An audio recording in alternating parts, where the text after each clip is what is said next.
तो हेलो बच्चों, आज हम लोग आईयूपीएसी नाम पद्धति को पढ़ेंगे। आईयूपीएसी नाम पद्धति हम पढ़ते हैं कार्बनिक यौगिकों का नामकरण। ठीक है, तो इसको हम लोग ऐसे समझते हैं कि घर में एक छोटा बच्चा अगर पैदा होता है तो इसके दो नाम रखे जाते हैं। एक जो हमारे घर आते हैं, जो पुरोहित लोग आते हैं, तो पुरोहित लोग कुंडली बनाते हैं कि बच्चा इस नक्षत्र में पैदा हुआ है, इस तरह से उसमें ग्रह नक्षत्र ऐसे ऐसे थे, तो जिसको हम लोग बोलते हैं कि ये हमारा राशि का नाम है, या एक तरह से कह सकते हो कुंडली नेम होता है, जिस कोड नेम के तरह यूज किया जाता है। और उस नाम से जैसे जब शादी विवाह होता है तो आपने देखा होगा कि गणना बैठाया जाता है, कॉम्बिनेशन बैठाया जाता है, दोनों के लक्षणों को मिलाया जाता है। तो एक्चुअल में जो वो नाम दिया जाता है ना, वो नाम ऐसा नाम होता है कि जिससे हम लोगों के क्या होता है ना, कैरेक्टर या जो भी कुछ मूलभूत चीज़ों को हम कह सकते हैं ना कि डिफाइन किया जाता है। तो उसी तरह से ना जो कार्बनिक यौगिकों का नामकरण होता है ये भी दो स्वरूपों में होता है। ये पहला होता है हमारा साधारण नाम या निरर्थक नाम भी बोलते हैं उसको, ठीक ना। जैसे एक बच्चे का दो नाम रखा गया, एक राशि का नाम, दूसरा नाम बुलाने वाला नाम रखा गया। तो बुलाने वाला नाम कुछ भी हो सकता है, कह के बुलाया जा रहा है उसको कि हाँ इधर आ जाओ। और दूसरा जो कुंडली नेम होता है, जो बेसिकली उस बच्चे के ग्रह नक्षत्रों को डिफाइन करता है, ठीक ना। तो यहाँ पे समझिए जो कार्बनिक यौगिकों का नामकरण किया गया, तो जैसे बुलाने वाला जो नाम है उसी तरह से यहाँ पे भी नाम रखा गया, और यहाँ पे दो तरह के दो स्वरूपों को निगमित किया गया, ठीक है ना। तो जो हमारा पहली विधि होती है, जो नामकरण की पहली विधि होती है उसको हम लोग बोलते हैं साधारण विधि। और जो नामकरण की हमारी दूसरी विधि होती है ना, जो नामकरण की दूसरी विधि होती है उसको हम लोग बोलते हैं आईयूपीएसी विधि, ठीक है ना। और आज का हमारा मेन टॉपिक यही है, आईयूपीएसी ही है, तो इसलिए वीडियो में पूरा अंत तक जरूर बने रहें। तो सबसे पहले देखते हैं कि आईयूपीएसी विधि क्या होती है। तो आईयूपीएसी विधि का फुल फॉर्म होता है ना, international union of pure and applied chemistry, ठीक है ना। International union of pure and applied chemistry, ठीक है।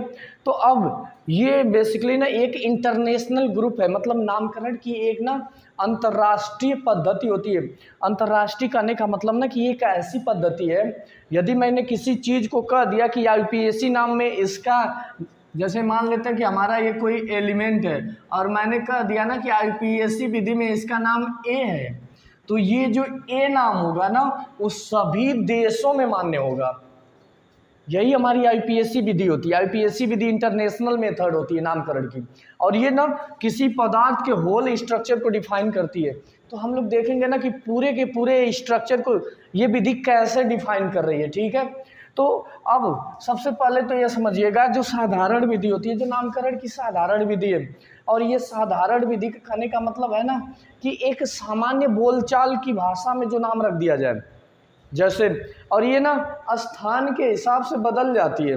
जैसे हम लोग यूज करते हैं घर में, उसको हम लोग सिरका बोलते हैं, ठीक है। तो सिरका क्या हुआ, ये साधारण नाम है, उसका आईयूपीएसी नाम अलग होता है। फिटकिरी बोलते हैं, पोटासियम बोलते हैं, ये सब साधारण विधि के नाम है। आईयूपीएसी नाम एक ऐसा नाम होता है जो उसके क्या करता है, स्ट्रक्चर अंदर जितने एलिमेंट होंगे, जितने तत्वों से मिलकर के वो बना होगा, उन तत्वों को डिफाइन किया जाता है, ठीक है। तो जो हाइड्रोकार्बन होते हैं या आईपीएसी नाम जो विधि हम लोग सीख रहे थे, ये आईपीएसी विधि इन कार्बनिक यौगिकों के लिए होती है जो कि पूरे विश्व में लागू होती है। और साधारण नाम वाली विधि जो होती है ना, वो सामान्य विधि है, स्थान के हिसाब से बदल दी जाती है, ठीक है। तो अब समझते हैं कि आईपीएसी विधि किन किन पर लगती है। तो हमेशा जो कार्बनिक यौगिक होते हैं ना, कार्बनिक यौगिकों का डिवीजन किया जाता है, या कार्बनिक यौगिकों को जब बांटा जाता है ना, तो कार्बनिक यौगिक अपने हाइड्रोकार्बन स्वरूप में आते हैं, या दो तरह से कार्बनिक यौगिकों को हम अध्ययन करते हैं। जो कार्बनिक यौगिक होते हैं इनका अध्ययन हम दो विधियों में करते हैं या दो स्वरूपों में करते हैं। एक होता है हमारा हाइड्रोकार्बन यौगिक, ठीक है, हाइड्रोकार्बन यौगिक। हाइड्रोकार्बन यौगिक। और जो दूसरा हमारा होता है वो हाइड्रोकार्बन व्युत्पन्न होता है, ठीक है ना। तो इन दोनों स्वरूपों को हम लोग समझेंगे कि हमारा हाइड्रोकार्बन यौगिक क्या है, हाइड्रोकार्बन व्युत्पन्न क्या है। हाइड्रोकार्बन यौगिक कहने का मतलब है ना, देखिए ये जो नाम है hydro plus carbon, hydro plus carbon, hydro का मतलब होता है हाइड्रोजन, कार्बन का मतलब होता है कार्बन, मतलब ना कि एक ऐसा एलिमेंट या ऐसा यौगिक या ऐसा कंपाउंड जिसमें केवल हाइड्रोजन और कार्बन हो। जैसे उदाहरण के लिए हम ले लेते हैं methane CH4, ethane C2H5, C2H6 होगा, ठीक। तो ये सब जो यौगिक है ना, ये हाइड्रोकार्बन यौगिक कहलाते हैं, क्योंकि देखिए इसमें क्या है, केवल हाइड्रोजन है और कार्बन है।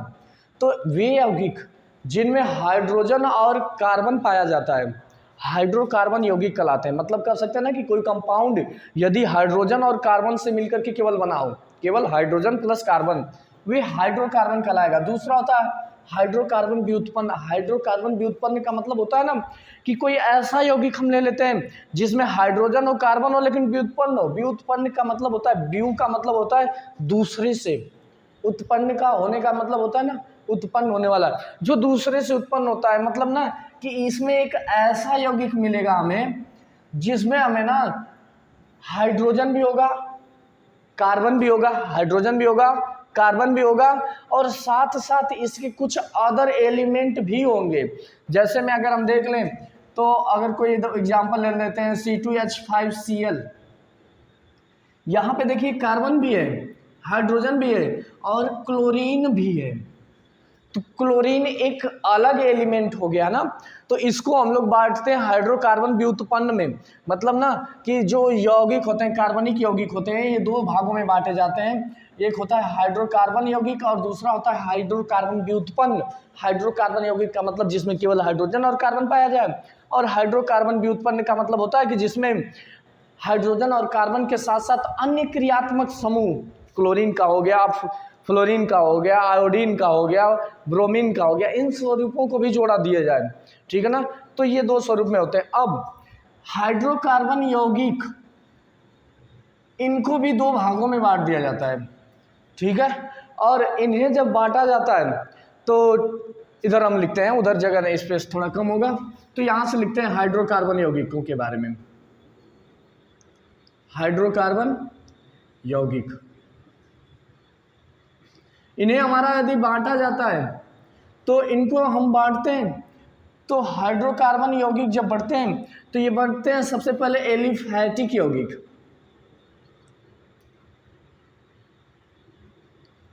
एलिफैटिक यौगिक, और दूसरा स्वरूप बनता है एरोमेटिक यौगिक।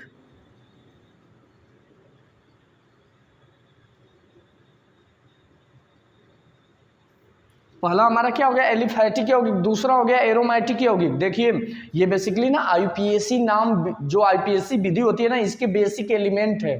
तो उस विधि को पढ़ने से पहले इन सब चीज़ों को जानना होगा, क्योंकि आगे चल के ये यूज होंगे इसमें, ठीक है ना। तो हाइड्रोकार्बन यौगिक, हाइड्रोकार्बन यौगिक का मतलब समझिए, इसके दो विभाजन किए जाते हैं। एक होता है हमारा एलिफैटिक यौगिक, दूसरा होता है एरोमेटिक यौगिक। एलिफैटिक यौगिक का मतलब समझिए ना कि एक ऐसा तत्व या ऐसे तत्व जिसमें हाइड्रोजन और कार्बन ये तो हो ही, लेकिन इसके अलावा उसमें ना जो बॉन्ड बनाए जाए, जो बंध बने, वो सब एक सिंपल या साधारण बंध बने हो, ठीक है ना। जैसे में यदि हम इसका स्ट्रक्चर बना देते हैं कि कोई भी एलिमेंट ले लेते हैं, इसका स्ट्रक्चर बना दें, जैसे हमारा CH4 H H H H, ये होता है हमारा एलिफैटिक यौगिक, ठीक है ना। दूसरा जो हमारा एरोमेटिक यौगिक है, इसमें ना हमेशा याद रखिएगा सिग्मा या पाई बंध बनता है। तो एरोमेटिक यौगिक बेसिकली वे यौगिक होते हैं जिनमें सिग्मा या पाई बंध बनाया जाता है, ठीक है। तो जब सिग्मा या पाई बंध बनाया जाए तो हमेशा वो ये एरोमेटिक यौगिकों में रखेगा, जो जिसमें साधारण बंध जुड़ा होता है उसे हम लोग एलिफैटिक यौगिकों में पढ़ते हैं। अब दोनों को यदि इसका तो समझ में आ ही गया होगा कि ऐसे कार्बनिक यौगिक जिसमें सिग्मा या पाई बंध पाया जाए, ऐसे कार्बनिक यौगिक जिसमें साधारण बंध द्वारा जुड़े होते हैं। एलिफैटिक यौगिक का भी विभाजन किया जाता है, ठीक है। और एलिफैटिक यौगिकों का जब विभाजन किया जाता है ना, तो इसको दो स्वरूपों में बांटा जाता है पुनः। तो एलिफैटिक यौगिक का हम विभाजन करेंगे तो बांटा जाता है, एक होता है संतृप्त हाइड्रोकार्बन, और हमारा दूसरा होता है असंतृप्त हाइड्रोकार्बन।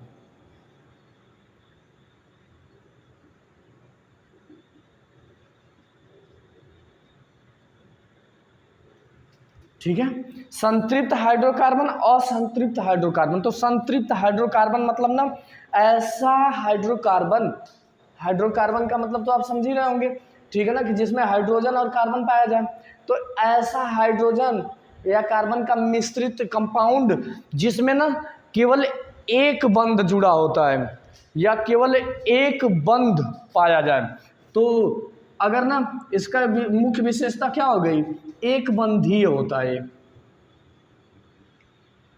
एक बंधी, ठीक ना। जैसे हमने अभी अभी स्ट्रक्चर बनाया था इसका सी, यहाँ देखिए H, यहाँ पे भी H। कार्बन की संयोजकता 4 होती है, हमेशा याद रखिएगा। तो कार्बन 4 यौगिकों के साथ 4 इलेक्ट्रॉन साझा कर सकता है, ठीक ना।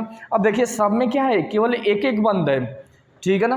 तो इसको हम लोग बोलते हैं कि ये हमारा एक बंधी स्ट्रक्चर है या संतृप्त हाइड्रोकार्बन है, ठीक। और जो दूसरा होता है ना हमारा, वो होता है असंतृप्त हाइड्रोकार्बन। असंतृप्त हाइड्रोकार्बन कहने का मतलब होता है ना कि असंतृप्त हाइड्रोकार्बन दो स्वरूपों में बांट दिए जाते हैं। एक होता है द्विबंधीय और दूसरा होता है त्रिबंधीय,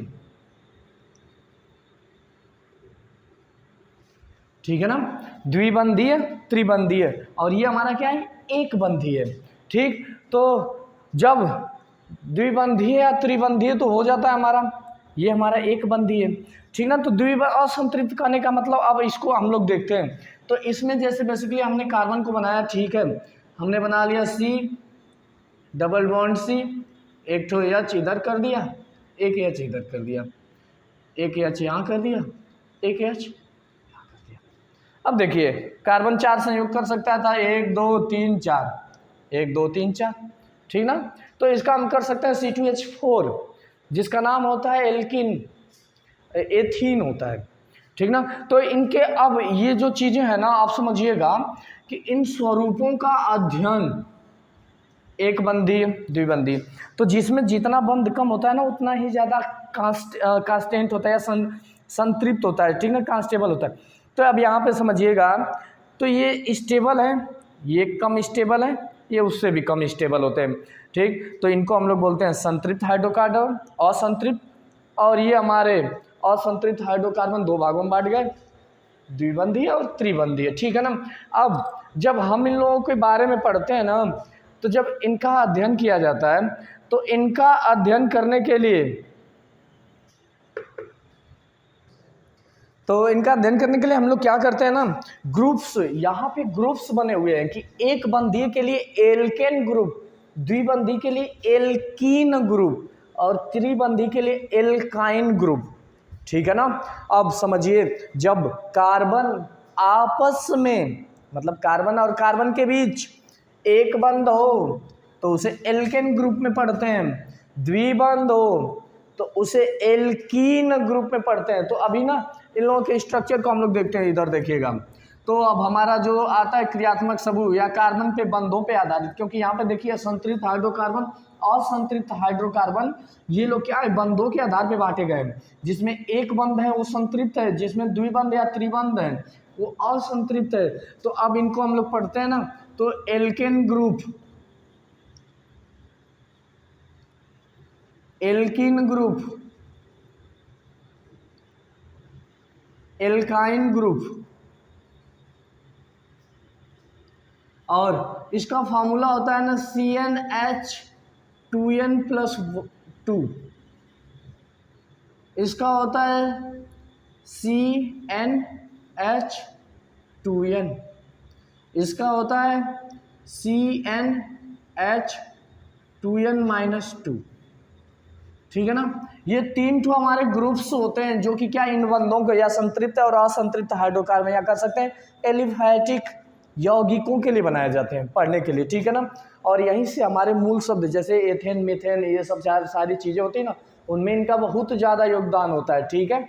तो अब समझिए क्या होता है ये, जिस यौगिक में जो कॉम्बिनेशन फार्मूला होता है हाइड्रोजन और कार्बन का, तो हाइड्रोजन और कार्बन कहने का मतलब है ना कि यदि हम देखें कोई यौगिक ले लेते हैं, ठीक है ना, और यौगिक हमने ले लिया कौन सा, CH4, C2H6, C3H8, दूसरा ले लेते हैं C2H4, इसमें ले लेते हैं कि C3H4, ठीक। यहाँ पे हमने कुछ एलिमेंट के यौगिकों के नाम लिखा है। आप देखिए यहाँ पे CH4, अगर हम देखिए CN, यन की जगह क्या है, 1 है, तो यन की जगह 1 रखेंगे तो 1 दूनी 2 प्लस 2 4, यानी ये कौन सा ग्रुप फॉलो कर रहा है, एल्केन ग्रुप, क्योंकि यहाँ पे यन की वैल्यू जो हमने रखा था वो कुछ नहीं है, तो यानी 1 है, तो 1 है जब, तो यहाँ पे देखिए हमारा कौन सा ग्रुप फॉलो हो रहा है। अगर हम फार्मूले के हिसाब से व्यक्त करें इसी को तो हम लिख सकते हैं C1H2 जो किसको फॉलो कर रहा है, एल्केन ग्रुप को फॉलो कर रहा है। इसका जो नामकरण होगा ना वो इस ग्रुप के आधार पे होगा, जो भी इसमें रूल्स होंगे जिनको हम आगे समझेंगे उस रूल के हिसाब होगा। यदि मैं इसको देखूं तो ये भी बेसिकली इन्हीं के ग्रुप को फॉलो कर रहा है, लेकिन जब बात इसकी आए तो देखिए यहाँ पे CnH2n है, इनका 2 गुना ये, तो ये एल्कीन ग्रुप का फॉलो कर रहा है, ठीक है ना। तो C2 जैसे ना C1 के लिए हम मेथ लगाते हैं, 2 के लिए एथ लगाते हैं, 3 के लिए प्रोप लगाते हैं, तो जब 1 है ना तो इसका नाम हो जाएगा मेथेन। यहाँ पे देखें ना तो ये फॉलो कर रहा है एल्कीन ग्रुप को, तो इसका नाम हो जाता है एथीन। और इसको यदि हम लोग देखें ना तो ये हमारा फॉलो कर रहा है एल्काइन ग्रुप को, तो इसका नाम हो जाता है प्रोपाइन, ठीक है ना। तो हमेशा याद रखिएगा इसका नाम प्रोपाइन होता है, इसका नाम क्या होता है हमारा। तो ये सारी स्वरूपों को ना हम लोग अभी सीखेंगे, ठीक है। तो अभी समझिएगा 3 ग्रुप होते हैं, एल्केन, एल्कीन, एल्काइन। एल्केन का मतलब यह है ना कि कार्बन की जितनी वैल्यू होगी हाइड्रोजन का मान उसके उस वैल्यू के 2 गुने प्लस 2 के बराबर होगा, ठीक है ना। कार्बन की जितनी वैल्यू होगी हाइड्रोजन का मान उसके 2 गुने प्लस 2 के बराबर होगा। एल्कीन का मतलब होता है ना कि इसमें कार्बन की जितनी वैल्यू होगी हाइड्रोजन का मान उसके 2 गुने के बराबर होगा। और एल्काइन का मतलब होता है ना कि कार्बन की जितनी वैल्यू होगी हाइड्रोजन का मान उसके 2 गुने से 2 कम होगा, ठीक है ना। जैसे 3 दूनी 6 माइनस 2 4 हो गया था ना।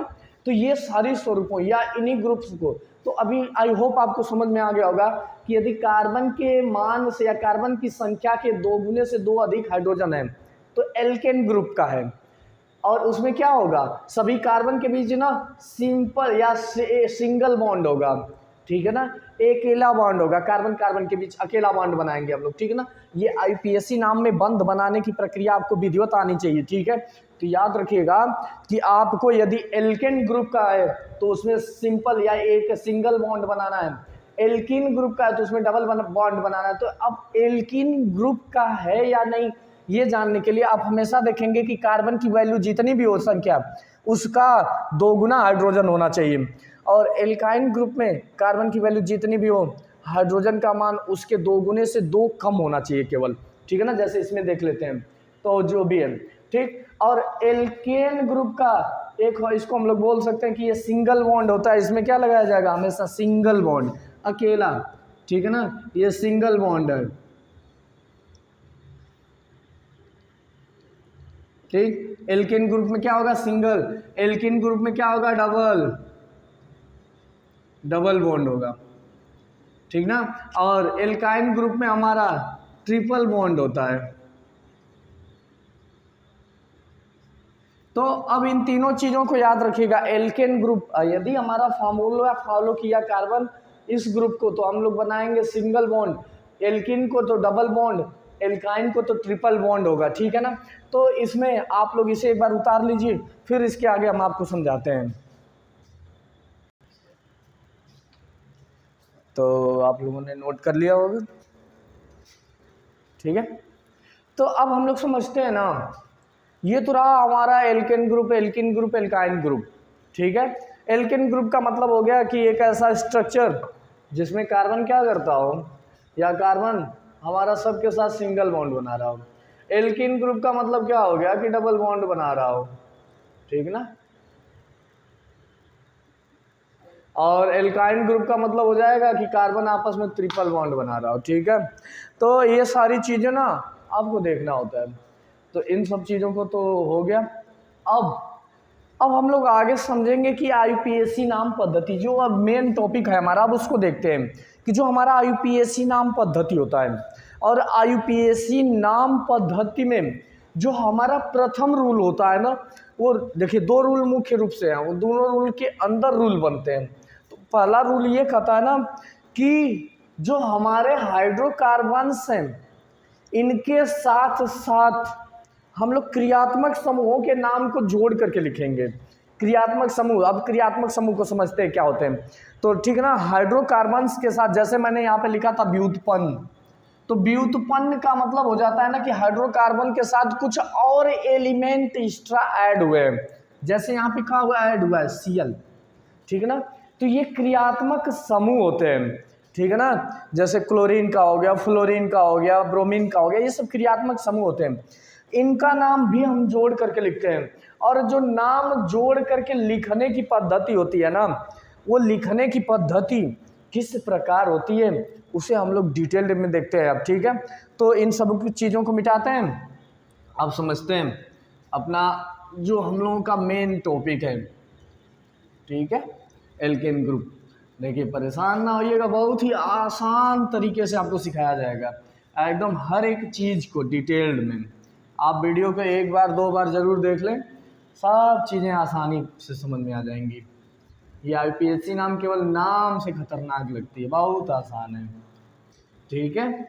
तो अभी इधर देखिए, अब हमारा शुरू होता है IUPAC नाम। देखिए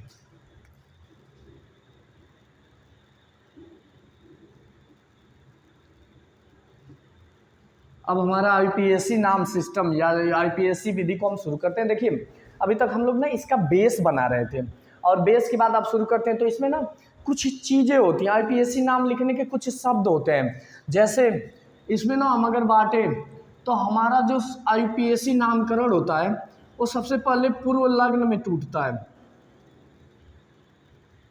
ठीक, जिसको हम लोग प्रीफिक्स बोलते हैं। फिर हमारा टूटता है ये मूल शब्द में, मूल शब्द, ये सब एक टॉपिक्स हैं, इनको भी अभी हम समझाते हैं, पहले समझिए। फिर हमारा होता है अनुलग्नक, अनुलग्नक जिसको हम लोग सफिक्स बोलते हैं, ठीक है। तो पूर्वलग्न, मूल शब्द, अनुलग्नक। अब जो अनुलग्नक होता है ना, ये 2 प्रकार का होता है। एक होता है हमारा प्राथमिक अनुलग्नक,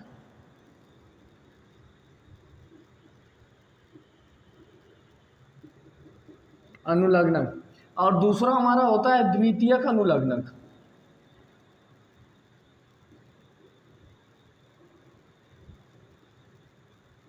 ठीक है ना।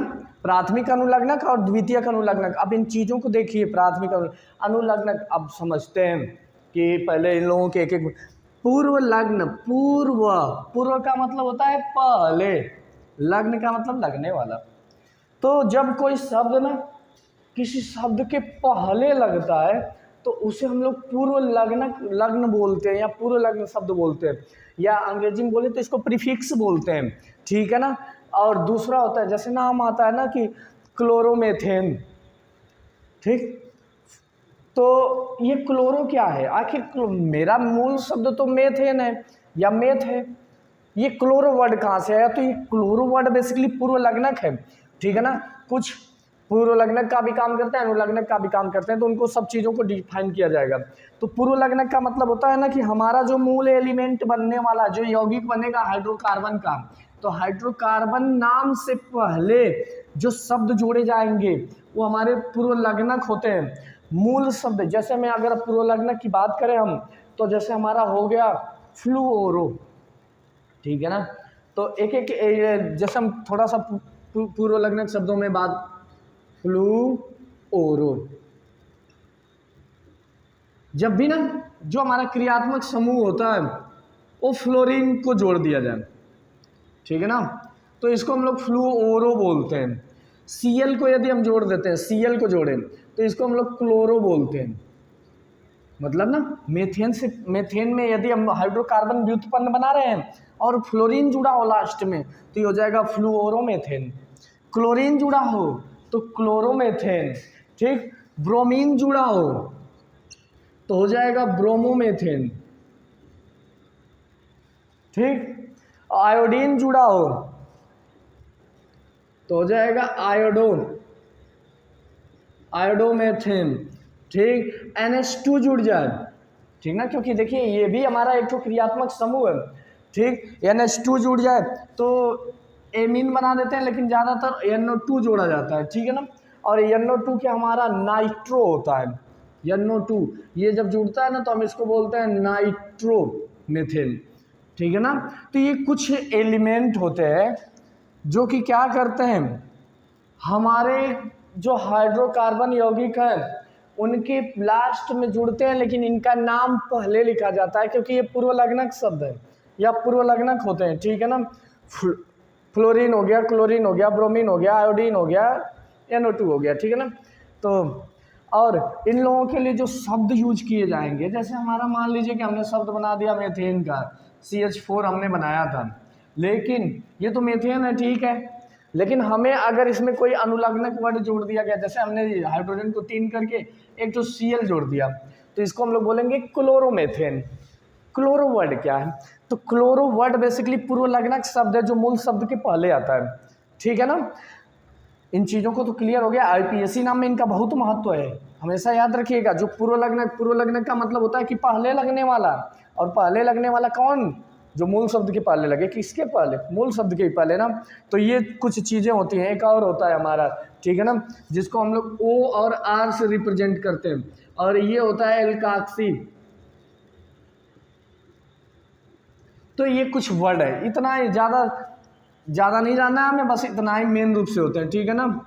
तो इन कुछ वर्डों को हमें हमेशा याद करके रखना होगा, क्योंकि ये ना वर्ड जब भी यूज किए जाएंगे, आर का मतलब ना बेसिकली वो उसी फार्मेशन से होता है, एथेन मेथेन एल्केन, इन इस फार्मेशन से होता है। आगे मैं इसको सिखाऊंगा, ठीक है। तो अभी समझिए ना कि अगर एफ जुड़ा हो तो पूर्व लग्न पहले लगाने वाला शब्द क्या होगा, फ्लोरो। Cl जुड़ा हो तो क्लोरो, Br जुड़ा हो तो ब्रोमो, I जुड़ा हो तो आयोडो, NO2 जुड़ा हो तो नाइट्रो, OR जुड़ा हो तो एल्काक्सी, ठीक है। अब पूर्व लग्न समझ में आया। मूल शब्द को समझते हैं। मूल शब्द क्या होते हैं, तो मूल शब्द का मतलब होता है ना कि कार्बन की जो वैल्यू होती है, ठीक है, तो कार्बन की जो वैल्यू, संख्या जो होती है, कार्बन की संख्या, और उन्हीं संख्याओं से ना मूल शब्दों की संरचना या मूल शब्दों की उत्पत्ति की जाती है। तो मूल शब्द जैसे ऐसे होते हैं कि जो कार्बन की संख्या को डिफाइन करेंगे, ठीक है, और कार्बन की संख्या को डिफाइन करेंगे ऐसे समझिएगा कि C1 हो जाए, C2 हो जाए, C3 हो जाए, C4 हो जाए, C5 हो जाए, C6 हो जाए, C7 हो जाए, C8 हो जाए, C9 और C10 हो जाए, ठीक है। तो इनके लिए मूल शब्द क्या है, आखिर हम क्या, कैसे पता चलेगा कि मूल शब्द है, तो इनका जो नामकरण किया गया IPSC में, इंटरनेशनल सिस्टम में, 1 के लिए हम लोग मेथ वर्ड यूज करते हैं। मूल शब्द हमारा क्या है, मेथ है। 2 के लिए एथ लगाते हैं, ठीक है ना, एथ। 3 के लिए हम लोग प्रोप लगाते हैं। 4 के लिए ब्यूट लगाते हैं। 5 के लिए पेंट लगाते हैं। 6 के लिए हेक्स लगाते हैं। 7 के लिए हेक्ट लगाते हैं। 8 के लिए आक्ट लगाते हैं। 9 के लिए नान लगाते हैं। और 10 के लिए डेक लगाते हैं। आई होप आप लोग ये मूल शब्दों को याद किए रहोगे, ठीक है ना, क्योंकि मूल शब्दों के बिना आईपीएससी नाम सीखना आसान नहीं है, ठीक है।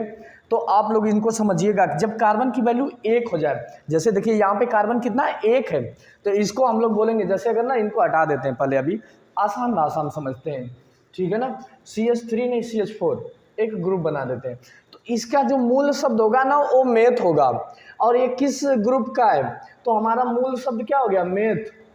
किस ग्रुप का है, तो देखिए कार्बन की संख्या का 2 गुने का 2 अधिक ही हाइड्रोजन का मान है, यानी एल्केन ग्रुप का। एल्केन ग्रुप सिखाया था अभी, ठीक है ना। तो मेथ प्लस एल्केन के लिए हम लोग ना एन वर्ड यूज करते हैं, तो इसका पूरा नाम क्या हो जाएगा, मेथेन। मतलब अगर आपको कह दिया जाए कि मेथेन का स्ट्रक्चर बताइए, मेथेन क्या क्या है, स्ट्रक्चर इसका कैसे होता है, तो मेथ वर्ड किसका है, कार्बन की वैल्यू 1 है, एन ग्रुप लगा हुआ है, मतलब सब में सिंगल बॉन्ड होना चाहिए, कार्बन 4 से संयोग करेगा, यानी हाइड्रोजन की संख्या कितनी होगी, 4 होगी, ठीक है ना। तो ये हमारा होता है आईपीएससी नाम सीखने का तरीका। मूल शब्द में, मूल शब्दों के रूप में हमें जानना पड़ता है कि हमारा क्या होता है, कार्बन की 1 की वैल्यू 1 है तो मेथ, 2 है तो एथ, 3 है तो प्रोप, 4 है तो ब्यूट, 5 है तो पेंट, 6 है तो हेक, 7 है तो हेक, 8 है तो आर्थ, 9 है तो नान, 10 है तो डेक, ठीक है। अब अनुलग्नक का मतलब क्या होता है, अनुलग्नक का मतलब होता है ना कि वे शब्द जो बाद में जोड़े जाते हैं, पीछे की तरफ जोड़े जाएं, ठीक है ना। अनुलग्नक, अनु का मतलब होता है पीछे, लग्नक का मतलब लगने वाला, जो मूल शब्द के पीछे लगते हैं। जैसे देखिए एन वर्ड जो आया था हमारा, एन वर्ड, ये वाला वर्ड एन वर्ड को हमने कहाँ जोड़ा है, पीछे की तरफ जोड़ा है ना। यहाँ पे देखिए एन जो वर्ड आया हुआ है ये पीछे जुड़ा हुआ है, इसको हम लोग अनुलग्नक वर्ड बोलते हैं, ठीक है ना। तो अनुलग्नक 2 तरह के बांटे जाते हैं अनुलग्नक, ठीक है ना। अनुलग्नक का मतलब होता है, अनु का मतलब होता है पीछे, लग्नक का मतलब लगने वाला, जो पीछे की दिशा में लगे या पीछे से लगता है मूल शब्द के, वो हमारा अनुलग्नक होता है। और अनुलग्नक में हम 2 स्वरूपों में बांट देते हैं अनुलग्नक को। एक होता है हमारा प्राथमिक अनुलग्नक, और प्राथमिक अनुलग्नक ऐसा अनुलग्नक होता है जो कार्बन के बीच बनने वाले बंध को दर्शाएगा। कार्बन के बीच बनने वाला बंध क्या क्या हो सकता है, single bond, double bond, triple bond, ठीक है। तो हमेशा याद रखिए जो प्राथमिक अनुलग्नक होता है वो बंध आधारित होता है, बंध आधारित। देखिए बहुत आसान से हम लोग इसको सीखेंगे, ठीक है ना, बंध आधारित होता है। अब बंध आधारित कौन कौन से ग्रुप मैंने बताए थे, एल्केन ग्रुप। देखिए इसी चीज के लिए आपको वहां सिखाया गया है, alkane group, alkene group, alkyne group, ठीक है ना। ये देख लीजिए 3 ठो हमारे हो गए, alkane group, alkene group, alkyne group. Alkane group का मतलब होता है ना सिंगल बॉन्ड, एल्कीन ग्रुप का होता है मतलब डबल बॉन्ड, और एल्काइन ग्रुप का मतलब होता है triple bond. Single bond, double bond, triple bond, ये बंध आधारित प्राथमिक अनुलग्नक, मतलब शब्द के पीछे 1 से अधिक वर्ड जोड़े जाते हैं, मूल शब्द के पीछे 1 से ज़्यादा जुड़ जाते हैं, ठीक है ना। और उनके में जो हमारा प्राथमिक अनुलग्नक होता है वो हमारा बंध आधारित होता है। वो क्या करेगा, बंधों को दर्शाएगा, कार्बन कार्बन के बीच बंध बनाएगा। जैसे ना हम कार्बन लिख दिए, कार्बन के बीच एक बंध बनाए या अगले कार्बन के एक बंध बनाए या 2 बंध बनाए या 3 बंध बनाए, ये हमारा प्राथमिक अनुलग्नक के अनुसार होगा। देखिए मैं आगे सिखाऊंगा, बहुत से एग्जाम्पल्स करेंगे इन पे, ताकि ये हम लोग को आसानी से समझ में आ जाए, ठीक है। तो हमेशा याद रखिएगा प्राथमिक अनुलग्नक बंध आधारित होता है, एल्केन, एल्कीन, एल्काइन, ये तीनों क्या होते हैं, जो बीच में बनने वाले बॉन्ड्स हैं, बंध हैं, इनको बताएंगे, ठीक ना, जो बॉन्ड होते हैं। द्वितीयक अनुलग्नक जो होता है ना वो क्रियात्मक समूह आधारित होता है, बहुत ही आसान शब्दों में है, ठीक है ना, क्रियात्मक समूह आधारित होता है। तो जो हमारा द्वितीयक अनुलग्नक है ना वो क्रियात्मक समूह आधारित है। क्रियात्मक समूह कहने का ये मतलब है ना कि कुछ क्रियात्मक समूह होते हैं जिनको हम लोग बाद में जोड़ते हैं, ठीक है। तो अभी आप लोग ना इन सब चीज़ों को उतार लीजिए, फिर उसको हम समझाते हैं, ठीक है।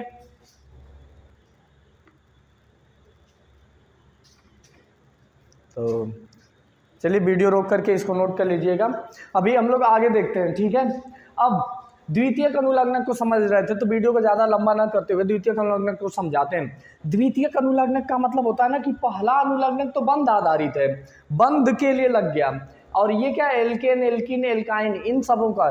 तो जो एल्केन ग्रुप आएगा ना तो इसके लिए हम एन वर्ड लगाते हैं, एल्कीन ग्रुप आएगा ना तो इन वर्ड लगाते हैं, और एल्काइन आएगा ना तो आइन वर्ड लगाते हैं, ठीक है ना। तो हो क्या जाएगा, जैसे अगर मेथ है तो मेथेन, अगर वही मेथ एल्किन में आ जाए तो मेथिन, मेथ अगर एल्काइन में आ जाए तो मेथाइन, ठीक है। ये चीज़ें होती हैं, ठीक। अब द्वितीयक अनुलग्नक में समझते हैं। द्वितीयक अनुलग्नक में मतलब होता है ना, अब क्रियात्मक समूह जोड़े जाएंगे। जैसे में हम मान लेते हैं ना कि हमारा पहला क्रियात्मक समूह एल्डिहाइडिक है, या एल्डिहाइड वाला जुड़ गया, ठीक है। तो एल्डिहाइड, अगर एल्डिहाइड समूह जुड़ा हुआ है, ठीक है, तो एल्डिहाइड समूह का सिंबल होता है OH। जैसे में हमने कोई चीज बनाया और हमने यहाँ पे जोड़ दिया OH, ठीक है ना, OH, तो ये बेसिकली एक समूह जुड़ गया है ना। तो एल्डिहाइडिक समूह के लिए ना हम लोग हमेशा लास्ट में अल वर्ड का यूज करते हैं, ठीक है ना। तो जैसे समझ लेते हैं ना कि मेथेन है, ये देखिए ग्रुप जो फॉलो कर रहा था वो मेथेन को फॉलो कर रहा था ना, लास्ट में OH जुड़ गया है, ठीक है ना। तो इसका यदि हम फार्मूला कभी भी लिखेंगे तो क्या हो जाएगा, CH4O या CH3OH, ठीक है ना। इसको हम लोग मेथेन, देखिए मे मूल शब्द मेथ प्लस प्राथमिक अनुलग्नक एन, क्योंकि ये क्या एल्केन ग्रुप का है, वन सिंगल स्ट्रक्चर है, सिंगल बॉन्ड, प्लस जो OH जुड़ा है एल्डिहाइडिक ग्रुप है, एल्डिहाइडिक ग्रुप के लिए हम लोग अल लगाते हैं, तो इसका पूरा नाम क्या हो जाएगा, मेथेनल, ठीक है ना। तो इस तरह से ये वर्ड जो जुड़ते हैं ना, देखिए द्वितीयक पर प्राथमिक अनुलग्नक, अब द्वितीयक अनुलग्नक दोनों जुड़ गए ना, ये हो जाता है इसका नाम मेथेनल, यानी एल्डिहाइडिक ग्रुप के लिए हम लोग अल लगाते हैं, ठीक है। जो हमारा दूसरा ग्रुप होता है ना उसको हम लोग कीटोन ग्रुप बोलते हैं, ठीक है ना। और कीटोन ग्रुप का जो हमारा फार्मूला होता है ROR होता है, ठीक। और इसके लिए हम लोग ना ओन वर्ड लगाते हैं।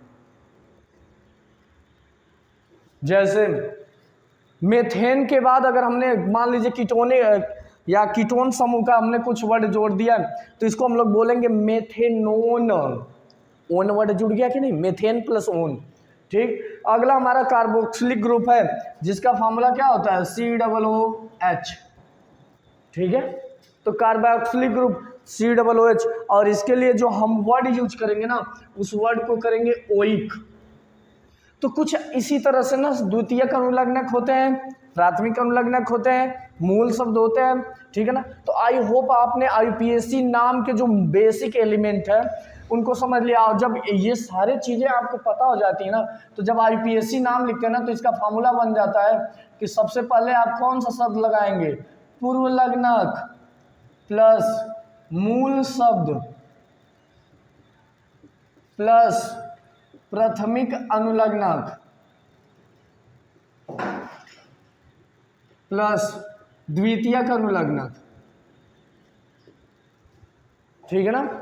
ये सारी चीज़ें होती है, इन सब चीज़ों को हम लोग क्या करते हैं यहाँ पे यूज करते हैं, ठीक है। तो आई होप आप लोगों ने समझा होगा। अगली वीडियो में आप यदि इसमें कोई चीज़ रह गई हो, ना समझ में आई हो ना, तो कमेंट बॉक्स में ज़रूर कमेंट कर देना, अगली वीडियो में समझा दिया जाएगा। और अगली वीडियो में हम लोग इसके एग्जाम्पल और भी अन्य स्वरूपों को, कई तत्वों को बेसिकली बहुत ही विस्तृत स्वरूप में अध्ययन करेंगे। तो IUPAC नाम में ये चीज़ें तो समझ में आ ही गई होंगी, अब लिखने का ढंग सीखना है, ठीक है ना। तो अगली वीडियो में हम लोग पूरी तरीके से इसे सीख लेंगे। धन्यवाद।